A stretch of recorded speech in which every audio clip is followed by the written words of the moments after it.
And now, let's kick it off with some headlines, Brett. Give me that tune.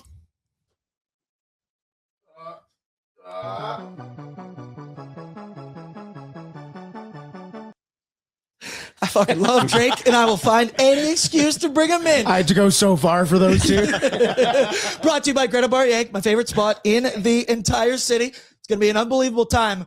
Next, it's January 17th. We're going to be down at Greta for a little get out of the cold. Come party with the boys. Watch the Edmonton Oilers. It's going to be a good one. Always down at Greta. I don't think I've ever had a bad time at Greta before. Also, they're taking on the Vancouver Canucks. Sometimes just means a little bit more with a rivalry game like that, but we are very excited to be back. They got all kinds of deals. Escape January. That's what it's called. No, don't, because the Oilers, this is when they run. This is when they go in most regular seasons. So, Pangs, there's nothing I love more than a good old-fashioned Edmonton Oilers comeback, especially when you could just feel it. A lot of discussion about trap game heading into this one. The Jets losers of 10 in a row. The Oilers beat them in early December. They beat them in late December. And we will say in the first period, it was a little bit nerve-wracking. The Jets kind of take it to the Oilers. Some bad goaltending there as well, and it just felt a little bit flat. The Oilers were getting the shots. And then I will say the momentum, they obviously go down 3-1. I want to leave the Pickard discussion for a separate thing. So let's take it as the momentum started to pick up back for the Oilers. It felt like late in the second there was a little bit of a push, maybe a message of, all right, let's stop fucking around. And then it won't show up on the stat sheet. He doesn't get a point for it. But Trent Frederic getting in that scrap is exactly what the Edmonton Oilers needed in that game and what Freddie might need to get himself motivated and feeling confident yet again. Shout out to him for this scrap. He, for some reason, continues to choose to fight the biggest possible men out on the ice, Logan Stanley, 6'7", 230 pounds. I'm still hip. I'm still cool. And this one, even at this point, I was kind of like, Fred, just go down. Your point's been proven. And then, bam, 2 haymakers. He gets an unbelievable dodge in here as well. That one, he would have ate. I want to give some credit to Logan Stanley because when Freddie went down, he could have absolutely killed him. But either way, this is exactly what Freddie needs to do to stay in the lineup. I understand the discussion, right? His role has maybe been undefined with the Oilers. He started the year first line. He's moved all the way down. He's been a healthy scratch repeatedly for the last couple of weeks. But stuff like this is exactly what is going to keep you in the lineup. Minutes before this, I said to both of you, Freddie, I'm going to need you to drop him here because this is why you are in the lineup. This is your job. It is no coincidence that, a minute later, Connor McDavid, he scores an absolutely beautiful goal. And Freddie, he's going to be placed in this fourth line spot, I think, for a minute. And I think it's well-deserved. I think this is his style of play. But if his goal is to move up the lineup, this is how you do it. Energy shifts, energy moments, and doing things. Fighting Logan Stanley is not something that anyone should ever want to have to do. But Freddie dug deep, dug in. Little pun there as well. And I can't give him enough that he lit the spark for that Oilers comeback. We'll call it like it is. He knows that he's not having a good season. We know he's not having a good season. And we talked about this before. He's going to be playing limited minutes. He played the least amount of minutes, 646 out of anybody. And we said for him to be successful tonight, he needs to make an impact in those limited minutes. And he did, picking the biggest, baddest 6'7" Logan Stanley. And he held his own. He got a couple good shots.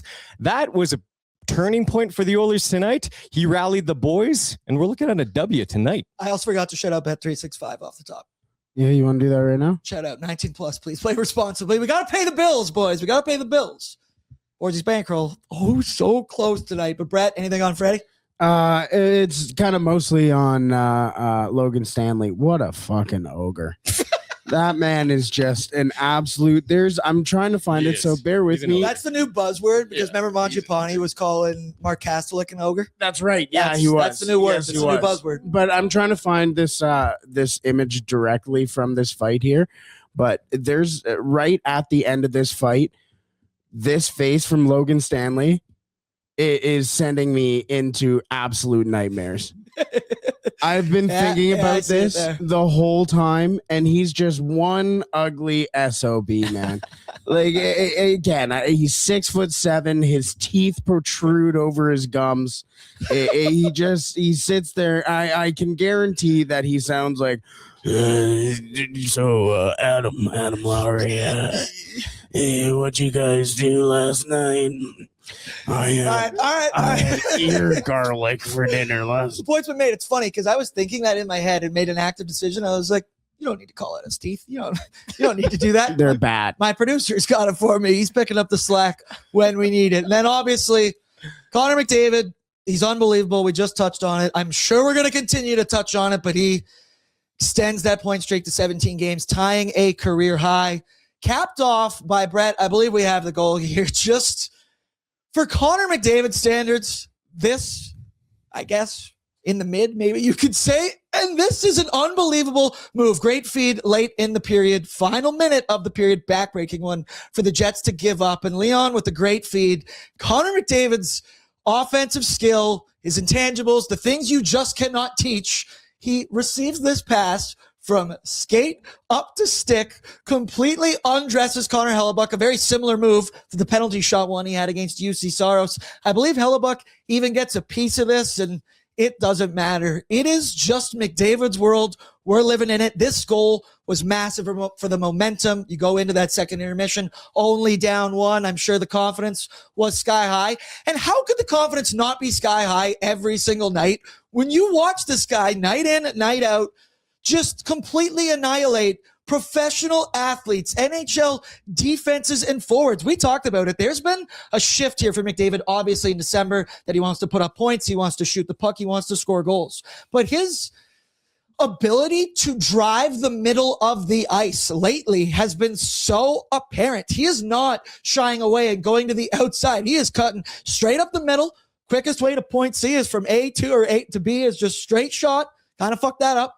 Whatever. You get what I'm trying to say. And McDavid has just been, it's crazy. In all the years that we've got to watch Connor McDavid, we've obviously had the Nathan MacKinnon argument for the beginning of this season, much of last season, as well as who is the 1A, the 1B. Let's just take a moment to sit back and say that we might have one of the all-time best Art Ross trophy races that we have seen in a minute. It's McDavid, it's MacKinnon, then it's Celebrini, Draisaitl, and everybody else. It's a two-headed race, and Connor McDavid just, Brett, I need that shit. I got to get that tattooed like on like my forearm so I can just be like, unbelievable, sick, nasty, disgusting. You get it by now, but I feel like I appreciate him every day. Before I wake up, you think about Connor McDavid and his run. I go to bed, I'm thinking about Connor McDavid and his run, and I still feel like I'm not drinking it in enough pangs. He is otherworldly. I've said this many times before, and I'll say it many times again. We are so lucky to be in this era of watching Connor McDavid in his prime, night after night, make jaw-dropping plays. Like that goal he scored, like you said, to get that puck, it was bouncing and still corral it and then score this nasty goal off Connor Hellebuck, whom the last time he scored a goal on Connor Hellebuck was the game-winning goal in the Four Nations Cup. So, booyah! Nice goal. Nice goal by Connor McDavid there. He's just on another level right now. Stunting on your whole team, Connor McDavid. Yeah. Yeah. Hunter just says sensational. What can you say? I'm trying, but I'll continue to be at a loss for words. So that's positive. Going to get slightly negative here for a minute because we got to address it. Calvin Pickard was not great tonight in this hockey game, but he does come away with a W at the end of the day. My argument has always been, hey, the backup goaltender, the only stat that matters is the W. But Calvin Pickard wants to become the backup goaltender over Connor Ingram in this competition they've got going on. You cannot have first periods like Calvin Pickard did in this game. I will say the Oilers and Picks, yeah, they cleaned it up for the final 40. It's probably because Pickard only saw 5 shots for the remaining 40 minutes of that hockey game. Hey, stopped all 5 of them, so let's give him some credit there. But the first goal, that's a Kyle Connor snipe behind the net feed from Mark Scheifele. That one, I will allow that. I'm not gonna have a big bugaboo about that one.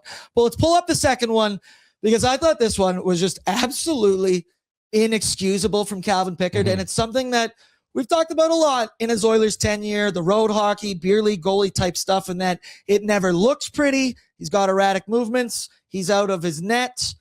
Tanner Pearson on that play behind the net goes to the end of the trapezoid and back and tucks it in past Calvin Pickard. Really, by the time he's fully moved over to his other post. He even peeks at him at one point. You see his head turning and he does notice him, but his reaction time is just awfully slow. I was not feeling good about the state of Calvin Pickard. And then shortly after that, I believe it was 50 seconds after that one, this one was also ugly. Just a sloppy scramble in front. You just see that puck along the ice, sliding slowly past the goal line, and the Oilers are down 3-1, 19 minutes into this hockey game.